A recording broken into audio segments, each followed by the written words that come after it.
আসসালামু আলাইকুম, সবাইকে অসংখ্য ধন্যবাদ। আমি আবারও ষষ্ঠ শ্রেণীর একটি গণিতের একটি অঙ্ক নিয়ে হাজির হয়েছি। এবার যে অঙ্কটি করব সেটা হচ্ছে বেজোড় সংখ্যার গসাগু নির্ণয়। এর আগে আমরা করেছিলাম জোড় সংখ্যার গসাগু নির্ণয়। সেই সংখ্যাগুলোর মধ্যে বেশ কয়েকটি অঙ্ক জোড়ই ছিল। এবার আমরা যে সংখ্যাটির গসাগু নির্ণয় করব সেই সংখ্যাগুলোর মধ্যে আমরা দেখতে পাচ্ছি সবগুলো বেজোড় সংখ্যা। তা আমাদের শিক্ষার্থীরা এখানে হয়তো ঘাবড়ে যেতে পারে যে আসলে এটা আমি কিভাবে স্কেলের মাধ্যমে আমি কি করব, গসাগু নির্ণয় করব। তা আমি সেই স্কেলের মাধ্যমে এটা আমি গসাগু নির্ণয় করব। প্রথমে অনুরূপ ভাবে পূর্বের অঙ্কের মতোই আমি ভাগ প্রক্রিয়ার মাধ্যমে আগে গসাগু নির্ণয় করব। চলে যাই, তাহলে আমরা হোয়াইট বোর্ডে প্র্যাকটিস শুরু করি। তাহলে 33 দিয়ে আমি 99 কে আমি করব আগে। কি জন্য? সর্বনিম্ন সংখ্যা হচ্ছে 33, সর্বনিম্ন সংখ্যা 33 দিয়ে 99 কে ভাগ করলে কতবার যাবে এটা আমাকে দেখতে হবে। তাহলে আমি যদি 2 বার দিয়ে 33 দুগুনি 66, যদি আমি 3 বার দিই 3 33 সং 99, 3 33 সং 99, তাহলে 3 বার দিই 3 33 সং 99।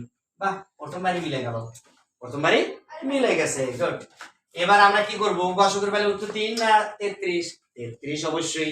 গসাগুর বেলায় উত্তর কি এটা হয় না এটা হয়? উত্তর বাম পাশেটা। Thank you. তাহলে আমরা এখন এই 33 দিয়ে আবার কাকে ভাগ করব? এই যে সবচেয়ে বড় কি 103, যেটা সর্বশেষ যেটা ধাপ সেটাকে আমরা ভাগ করব। এবার কয়বার যাবে? 33 দিয়ে আমি 2 বার দিয়ে দেখবো। 33 দুগুনি হয় না, 2 বার দিতে হবে না, 3 বার দিও হয় না, শর্ট করবে। 4 বার দিয়ে দেখবো। 4 বার দিলে 3 4 12, 3 4 12 আর 1 13। আমি অন্য জায়গায় আমি প্রয়োজনে মুখে মুখে আমি হয়তো বলতেছি, আমি হয়তো বলতে পারছি বা বলতে পারছি, শিক্ষার্থীরা হয়তো নাও বুঝতে পারে। এই জন্য আমি একটু হোয়াইট বোর্ডে এক সাইডে আমি একটু গুণন করে দেখাবো। আমি হয়তো বা এটা বলতে পারি, কিন্তু সবাই তো বলতে পারবে না বা বুঝতে পারবে না। এর জন্য আমি এক পাশে আমি গুণন করব। দেখো 33 আমি 4 দিয়ে গুণন করব। 3 4 12, হাত থাকলে 1, 3 4 12 1 13, 132। এখানে আছে 123, অবশ্যই বেশি হচ্ছে। আমার 3 বারই দিতে হবে, 4 বার দিলে বেশি হচ্ছে। আমি 3 বার দেব।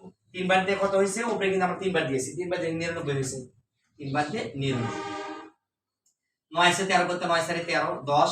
হাতে যে 1 থাকলো 10, 10 আছে 12 করতে 2, হাতে থাকলে 1, 1 মিলে 22 হলো, পরে না। এই 24 দিয়ে আবার 33 আমাদের ভাগ করতে হবে আবার। 24 2 বার দিলে বেশি হবে। 24 1 কে 24 একবার দেব।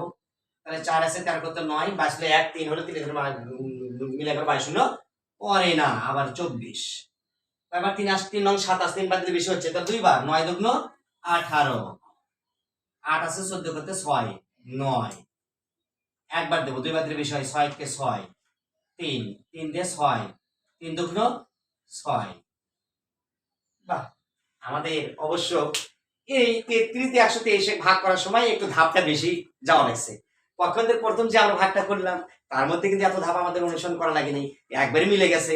কিন্তু এখানে আমরা কিন্তু দেখতেছি বেশ কয়েকটা ধাপে আমার গসাগুটা নির্ণয় করতে হয়েছে।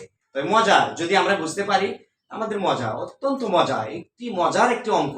এবার আমরা এটা আমরা চলে যাবো সরাসরি স্কেলে প্র্যাকটিস করব। স্কেলে আমরা কিভাবে গসাগু নির্ণয় করব। এবার আমরা সর্বোচ্চ সংখ্যাটা নেব 123। সর্বোচ্চ কি 123, সর্বোচ্চ 123। 123 এর ঘর, 123 এর ঘর এটা। 123 কে আমি এবার অনুরূপ ভাবে আরেকটা ঘর নেব।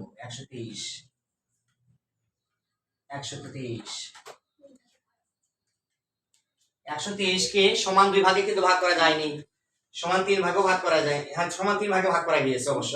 সমান 3 ভাগে ভাগ করার পর কি হয়েছে? তাহলে আমি 99 করে 33 3 33 সঙ্গে 99 আগে আমি এ করব। এই যে 33 33 33 3 33 সঙ্গে 99, তখন আরো কত বাজবে? 24 বাজবে। কিন্তু কারণ আমি 3 বার যদি 33 নিই, 3 33 সঙ্গে 99, 123 মিল করতে গেলে তাহলে আরো কত লিখতে হবে আমাকে? 123। শিক্ষার্থীদের দৃষ্টি আকর্ষণ করছে, মনোযোগ দৃষ্টি আকর্ষণ করছে। 123 আমি মিল করব ঘরটা।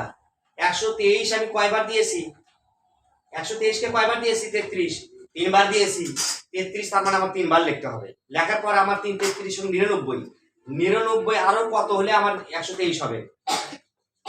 24। হ্যাঁ 24। তার মানে 24 এর ঘরটা অবশ্যই একটু ছোট হবে। তাহলে আমি কি করব? এটা একটু মিশিয়ে দেব, কারণ এই ঘরটা আরেকটু ছোট হবে। 24 এর ঘরটা, 33 এর ঘরটা একটু বড় হবে। 24 এর চাইতে 33 অবশ্যই বড়, ঠিক না? ঠিক। তাহলে 33-এর ঘরটা একটু বড়, 33-এর ঘরটা একটু বড়, 33 একটু বড় হবে, একটু বড় হবে। আর এটা হবে 24, এটা হবে 24, এটা 33। এখন আমি যদি যোগ করি আমার কিন্তু অবশ্যই 123 মিল হবে। 3 33 সঙ্গে 99 আর হচ্ছে 24, 99 আর 24 কত হয়? 123 হবে কিন্তু। তো তারপরে আমি কি করব, এই 24 দিয়ে আমার কিন্তু উপরে লক্ষ্য রাখতে হবে, খুবই মজার একটু অঙ্ক। আমার দেখতে হবে উপরে কি আছে 24, এই 24 দিয়ে আবার আমি 33 কে ভাগ করব। এই যে 24 দিয়ে 33, কত সুন্দর দেখা যাচ্ছে 24 দিয়ে 33, 24 দিয়ে 33, ঠিক কি না? 24 দিয়ে 33 এর ভাগ করব, তার মানে আমার ঘর কিসের ঘর নিতে হবে? অনলি কিন্তু 33 এর ঘরে নিতে হবে। এই যে এটুকু ঘর নিতে হবে, মাত্র মাত্র এটুকু ঘরে নিতে হবে, কারণ আমার 33 এর ঘর নিতে হবে। এই যে 33 না, 33 এর ঘর, তাহলে 24 33 এর ঘর কয়বার আছে? অনলি একবার। তাহলে আমার 24 লিখতে হবে আগে, 24। 24 লেখার পর আর কত অবশিষ্ট থাকছে 33 মিল করতে? 9। গুড, আমার শিক্ষার্থীরা সুন্দরভাবে বুঝতে পেরেছে। আমার মনে হয় যারা বাইরে থেকে তোমরা বাসায় বা বাড়িতে বসে আমার এই অঙ্কটি দেখতেছো, তারাও মনে হয় সুন্দরভাবে অঙ্কটি দেখতেছো এবং বুঝতে পারছো। তো এই যে 33 মিল করতে গেলে আর কত হয়েছে? 9। এখন আমার এই যে 9 হলো, 9 দিয়ে কিন্তু আবার 24 কে ভাগ করতে হবে। এই যে 9 দেখি 24 কে ভাগ করিনি, 9 দিয়ে 24 কে ভাগ করে কয়বার গেছে? একবার কিন্তু যায়নি। কয়বার?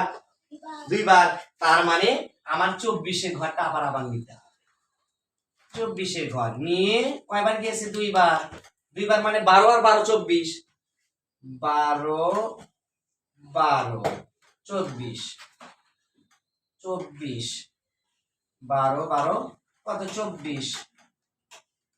তাহলে 12 12 তো 24। এই যে আমি 9 দিয়ে যে 24 ভাগ করছি, তাহলে 9 দুগুণ 18, 9 9 18, সরি 9 9, এখানে একটু আমাকে দেখতে হবে, দুইবার যেহেতু গিয়েছে 9 আমার 24, 9 দিয়ে 24 ভাগ করছি, তাহলে দুইবার যদি দিই 9 দুগুণ 18, 9 আর 9, 9 আর কত?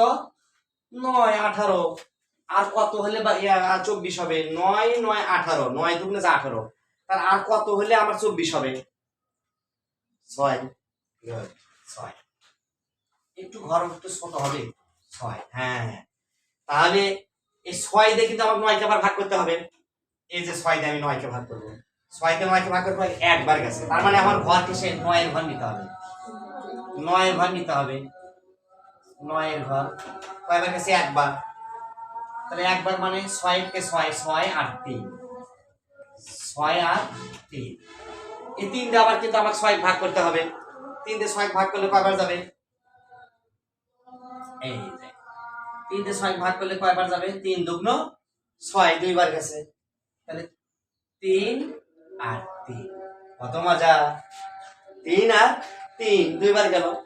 তাহলে এখন আমার কি হয়েছে? বসে করেছে 3 3, 1 2 3।